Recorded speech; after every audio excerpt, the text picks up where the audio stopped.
नमस्कार, स्वागत है आपका इंडिया रिपोर्ट में और मैं हूं आपके साथ सुष्मिता तिवारी। बुलेटिन की शुरुआत से पहले एक नजर आज की हेडलाइंस की ओर। अब आइए शुरू करते हैं खबरों का सिलसिला। संत कबीर नगर के पालिका में बने पार्क को तोड़कर नगर पालिका द्वारा अवैध तरीके से तोड़कर दुकान बनवाने से नाराज नगर वासियों ने जिलाधिकारी कार्यालय पर प्रदर्शन करते हुए अवैध निर्माण को रोकने की मांग की है। देखिए संत कबीर से हमारे संवाददाता सदर आलम खान की इस रिपोर्ट के जरिए। नगर पालिका क्षेत्र में बूढ़े और नौजवानों के मॉर्निंग वॉक के लिए पूर्व चेयरमैन ने एक पार्क का निर्माण कराया था। उस पार्क पर नगर पालिका के अधिकारी जबरन पार्क को तुड़वाकर कमर्शियल यूज के लिए उस पर दुकानों का निर्माण करवाना चाहती है, जिससे नाराज होकर पठान टोला पूर्वी के नगर वासियों ने जिला अधिकारी कार्यालय पर प्रदर्शन करते हुए नगर पालिका अध्यक्ष और अधिशासी अधिकारी द्वारा अवैध निर्माण को रोकने की मांग की है। वहीं जिला अधिकारी के निर्देशों के बाद भी आदिवासी अधिकारी ने मनमाना तरीका अख्तियार करते हुए पुलिस की निगरानी में पार्क पर जबरन निर्माण चालू करवा रखा है, जो वीडियो में साफ देख सकते हैं कि जिला अधिकारी के आदेशों के ताक पर रखकर अधिशासी अधिकारी पार्क में अवैध निर्माण करवाने जा रहे हैं। अब देखने वाली बात यह होगी कि जिला अधिकारी के निर्देशों की धज्जियां उड़ाते हुए नगर पालिका अधिकारी पर डीएम साहिबा क्या कुछ करवा सकती हैं, या फिर यूं ही वो अपने मनमाने तरीके से नगर वासियों के लिए बने पार्क पर अवैध तरीके से कमर्शियल दुकानों का निर्माण कराते रहेंगे। संत कबीर नगर से इंडिया रिपोर्ट के लिए सदर आलम खान। में यहाँ पे आरोप है कि खलिहान की भूमि है जिस पर कुछ कंस्ट्रक्शन करवाई जा रही है नगर पालिका द्वारा। तो जब तक जांच में क्लियर नहीं हो जाता कि क्या है प्रकरण और वहाँ पे कंस्ट्रक्शन संभव है कि नहीं है, तो तब तक के लिए हमने उसको रुकने के आदेश दिए हैं। मामला यह है कि हम लोगों ने डीएम के यहाँ ज्ञापन दिया और डीएम ने तत्काल ईओ को फ़ोन किया कि कार्य निर्माण बंद कर दिया जाए, लेकिन फिर भी ये लोग अपनी धांधलीबाजी से यहाँ कार्य करते रहे। दो पुलिस भी ला करके बैठाए और कार्य अब तक बंद नहीं किया गया। ये काम अभी जारी है। पुलिस भी आई थी, आकर के देख के चली गई। नहीं भाई के जो न करा रही है। तो अभी क्या मानते हैं आप, क्या मानते हैं कि जिलाधिकारी के निर्देश का पालन नहीं हो रहा? जिला अधिकारी के निर्देश का पालन नहीं हो रहा है, इसीलिए कार्य जारी है। ये अपने मनमानी सारा कार्य कर रहे हैं लोग। क्या नाम आपका है? मेरा नाम मोहम्मद रेहान। विदिशा कोरोना का असर कम होने के साथ स्कूल और कॉलेज भी खुल गए। ऐसे में छात्रावासों के ना खुलने से कई विद्यार्थी परेशान हैं। छात्रावासों के खोले जाने की मांग को लेकर विद्यार्थी कई बार कलेक्ट्रेट सहित विभिन्न अधिकारियों को ज्ञापन दे चुके हैं। आवेदन निवेदन के बाद में सुनवाई ना होने के कारण बेतावा नदी पहुंचकर जल सत्याग्रह किया। देखिए विदिशा से हमारे संवाददाता सोनू नामदेव के इस रिपोर्ट के जरिए। यूपी के संत कबीर नगर से एक दिल दहला देने वाला मामला सामने आ रहा है, जहां 3 बाइक सवार युवकों को अज्ञात वाहनों ने रौंद दिया, जिनकी मौके पर ही मौत हो गई, जिसकी सूचना ग्रामीणों ने पुलिस को दी और मौके पर पहुंची पुलिस ने शव को पोस्टमार्टम के लिए जिला अस्पताल रवाना कर दिया और आगे की कार्यवाही में जुट गई। देखिए सदर आलम खान की इस रिपोर्ट में। दरअसल पूरा मामला थाना कोतवाली खलीलाबाद के कांटे चौकी के पास NH 28 के बुद्धा कला चौराहे का है, जहां पर 3 बाइक सवार युवक जो गोरखपुर से बस्ती की तरफ जा रहे थे, उन्हें एक अज्ञात वाहन ने रौंद दिया, जिससे उनकी मौके पर दर्दनाक मौत हो गई। ग्रामीणों ने पुलिस को सूचना दी, जिस पर पुलिस ने आनन फानन में शव को कब्जे में लेकर पोस्टमार्टम के लिए जिला अस्पताल भेज दिया। मृतकों की पहचान बहरहाल थाना क्षेत्र के कैथवालिया निवासी रोहित पुत्र बलराम मिलन 21 वर्ष, धर्मेंद्र पुत्र राम शब्द 23 वर्ष, राकेश पुत्र पंचम 24 वर्ष बताई जा रही है। हाईवे पर एक साथ तीनों की मौत के बाद पूरे इलाके में सनसनी फैल गई। घटना की सूचना पर पहुंचे परिजनों ने पोस्टमार्टम हाउस पर हंगामा कर दिया और शव को पोस्टमार्टम करवाने से इनकार कर दिया। काफी मशक्कत के बाद पुलिस ने उन्हें समझाया, तब जाकर वो पोस्टमार्टम के लिए माने। कोतवाली खलीलाबाद क्षेत्र के अंतर्गत राष्ट्रीय राजमार्ग पर 3 व्यक्ति जो मोटरसाइकिल से जा रहे थे, बुद्धकला पेट्रोल पंप के पास दुर्घटना के शिकार हो गए। मौके पर तीनों व्यक्तियों का देहांत हो गया।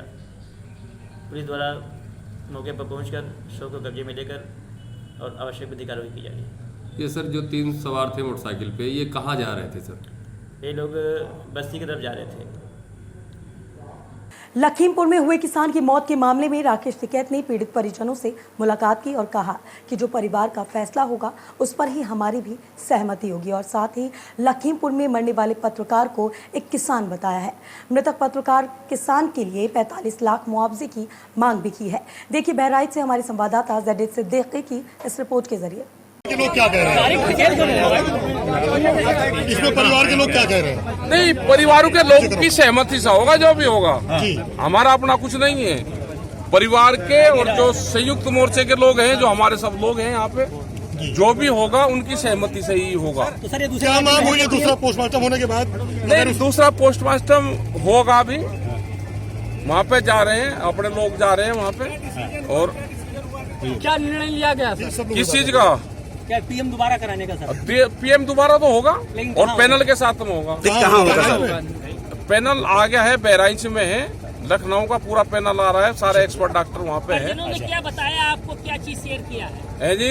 परिजनों ने, मृतक के परिजनों ने क्या शेयर किया, क्या बातें बताई आपको? नहीं, मृतक के परिवारों का ज्यादा वो नहीं अब है, अब ये किसान संगठन का मैटर है इसमें। ठीक है जी। और जो लोग गए थे, जिन लोगों ने कल बताया था कि इसको गोली हमारे सामने मारी है, वे लोग भी मौजूद हैं और गोली उसमें आई नहीं, तो इसका मतलब मेडिकल में गड़बड़ हुई। अगर 7 दिन के बाद गिरफ्तारी नहीं हुई, भाई दोबारा नहीं आती तो आगे फिर देखेंगे। प्रदेश के बाहर के डॉक्टरों से जो है पोस्टमार्टम करने के लिए परिवार वाले कह रहे थे कि कहाँ पे? नहीं, अगर आज भी कह रहे हो, आप भी कह रहे हो, तो जहाँ परिवार वाले वे लोग चाहेंगे वहाँ होगा। 7 दिन के बाद अगर गिरफ्तारी नहीं हुई मंत्री की तो क्या अगला? हम जब यहाँ पे भोग रस्म पकड़ी होती है, उस पे हम निर्णय लेंगे अगले आंदोलन की। उस तक हमने सरकार को, अधिकारियों को 7 दिन का, 8 दिन का, जब भी वो होगा, वो 5 दिन में हो, 10 दिन में हो, हमने कहा कि जब रस्म पकड़ी भोग होगा उस टाइम पे हम अगला निर्णय की घोषणा करेंगे। जब पत्रकार की मौत के लिए क्या रखा है? पत्रकार की मौत का नहीं, वो पत्रकार नहीं, वो किसान था। पत्रकारिता वो एक वो व्यवसाय करता था, उसकी आंदोलन में डेथ हुई है और कुचल का डेथ उसकी हुई है। उसके लिए भी हमने 5 किसानों को मानना है इनको। उसकी एक बॉडी नहीं आई थी तो इसका मतलब ये नहीं कि वो किसान नहीं था, वो प्रेस का काम करता था, पत्रकार था, वो किसान था। उसको भी 45 लाख रुपए मुआवजे की हमने डिमांड करी है सरकार से। किन उस लोगों की गिरफ्तारी की मांग की है आपने? गिरफ्तारी तो जो इसमें उसका लड़का बताएगा, मेरे गैंग में कौन कौन है। सर होम मिनिस्टर का, गृह मंत्री का बेटा बताएगा कि उसके गैंग में कौन कौन लोग शामिल है। साहब कह रहे हैं मंत्री कि अगर मेरा कोई वीडियो आ गया तो मैं इस्तीफा दे दूंगा। अगर इस्तीफा तो वो देगा, वो आगरे की जेल में भी जाएगा, इस्तीफा देगा, आगरे की जेल में भी जाएगा। वो नेपाल में कैसा व्यापार करते हैं? नेपाल में यहाँ के लोग बताते हैं उसके बारे में, गांव के लोग, कि पहले लकड़ी चोर माफिया रहा, ये खैर की और चंदन की चोरी करता था। नेपाल में यहाँ जो गृह राज्य मंत्री बनाया, और नेपाल में डीजल का व्यापार करता था। खाद यहाँ से सस्ता था, नेपाल में महंगा था। यूरिया खाद की सप्लाई करता था वहाँ पे। लक्ष्मणगढ़ उपखंड क्षेत्र के ग्राम टोंडा नगर के राजकीय सीनियर सेकेंडरी स्कूल से एक वीडियो इस तरह का है कि शिक्षक अपने क्लासरूम में आराम फरमाते हुए नजर आए और बच्चे अपने खेलकूद व अन्य प्रतिक्रिया में व्यस्त हैं। ऐसे में जब सरकारी विद्यालय के शिक्षक इस तरह लापरवाही बरतने लगे तो कैसे देश के नौनिहाल आगे बढ़ पाएंगे, कैसे शिक्षा का स्तर बढ़ पाएगा। सरकार के द्वारा इन शिक्षकों का वेतन लगभग 50,000 से 1 लाख के बीच होता है, फिर भी नौकरी में लापरवाही कैसे मुमकिन है। सरकार की तरफ से सब सुविधाएं शिक्षकों को दी जा रही है, फिर भी शिक्षा का स्तर डामाडोल है। तो कहीं स्कूलों के अंदर छात्र संख्या भी पूरी नहीं है। यही कारण है सरकारी विद्यालयों से अधिक निजी विद्यालय में शिक्षा का स्तर बढ़ रहा है और निजी विद्यालय के अंदर मात्र 3,000, 4,000, 6,000 के अध्यापक अपना अध्यापन दे रहे हैं और जिनका शिक्षा स्तर भी अच्छा चल रहा है। आखिर ऐसा क्यों? देखिए अलवर से हमारे संवाददाता गिरिराज प्रसाद सोलंकी की इस रिपोर्ट के जरिए। इस वीडियो के अंदर शिक्षक ऐसा लग रहा था शायद रात्रिकालीन अपने खेत में बजरा कटवा रहा होगा। अगर आराम ही फरमाना था तो वो सरकार से 1 दिन की छुट्टी लेकर आराम फरमा सकता था। सरकार के टीचर की 1 दिन की सैलरी लगभग 2,000 से 3,000 के बीच होती है। जिस कक्षा के अंदर शिक्षक आराम फरमा रहे थे उस कक्षा में लगे ब्लैक बोर्ड के ऊपर ना तो दिनांक लिखा था और ना ही कक्षा लिखी हुई थी। जानकारी के अनुसार पता लगा शिक्षक शिवराम मणि हैं, 2nd ग्रेड के टीचर हैं जो कि सेहरा सुनारी गाँव से पढ़ाने के लिए टोडा नगर आता है। शिक्षक अपना मोबाइल चलाते चलाते और पंखे के नीचे लेट गया और गहरी नींद में सोने लगा।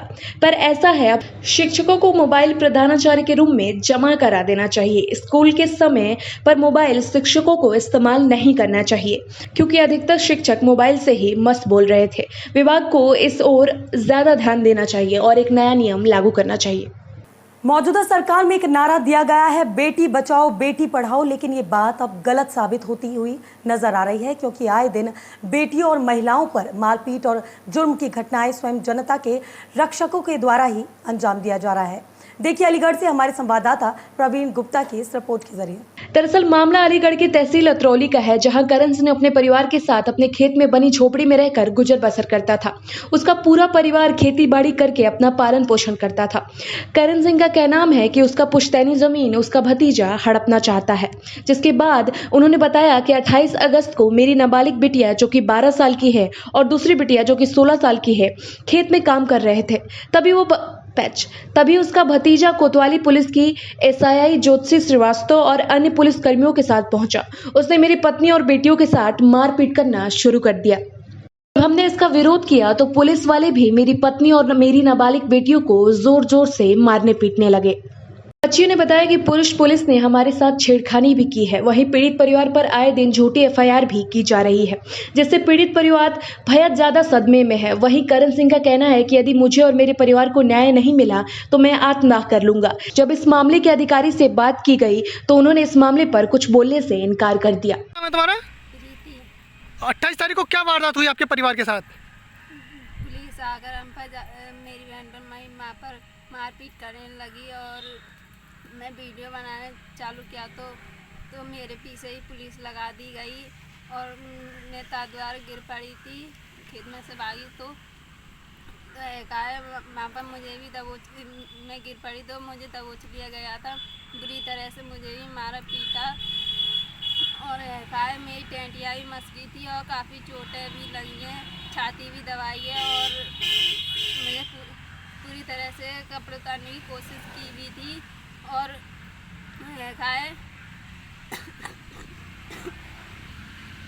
क्या नाम है सर आपका? मेरा नाम करण सिंह।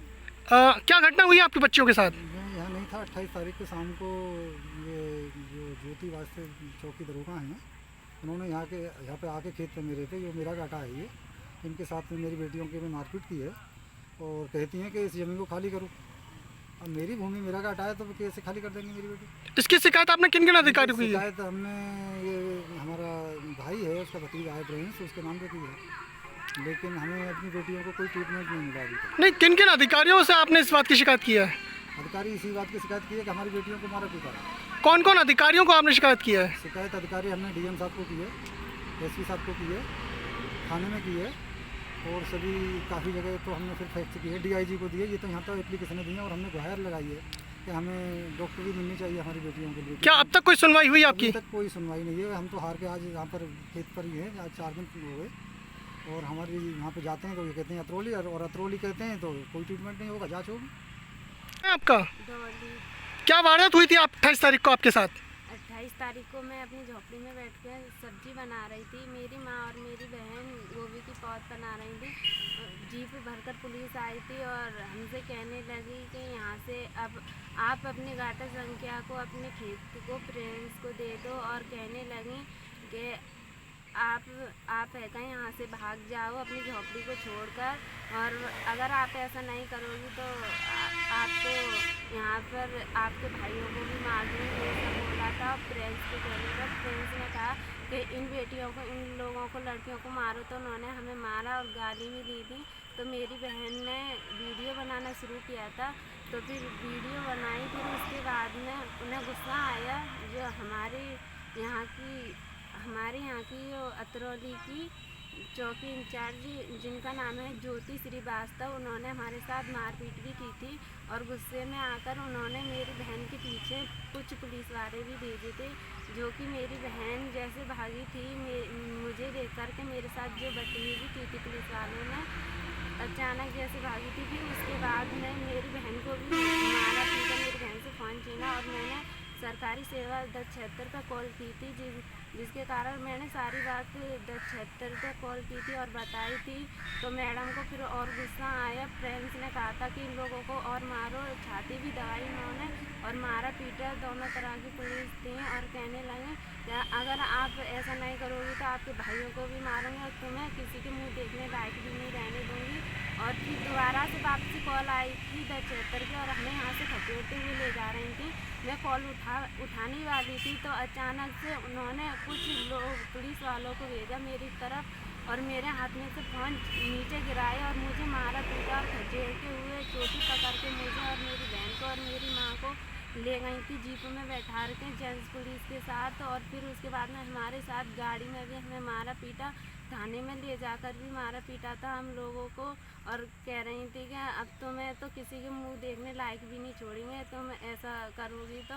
और हमें हमारे खेत से भगा रही थी, कह रही थी अगर तुम नहीं भागोगी तो अभी तुम्हें और भी मारेंगे और तुम्हें जेल भी भिजवाएंगे। ये सब फ्रेंड्स के कहने पर कर रही थी। फ्रेंड्स ने कहा था उनसे कि इन्हें जेल में ले जाना, जेल की तैयारी कर रही थी। तो फिर उसके बाद में हमारी जमानत ऐसे वैसे नहीं हुई थी।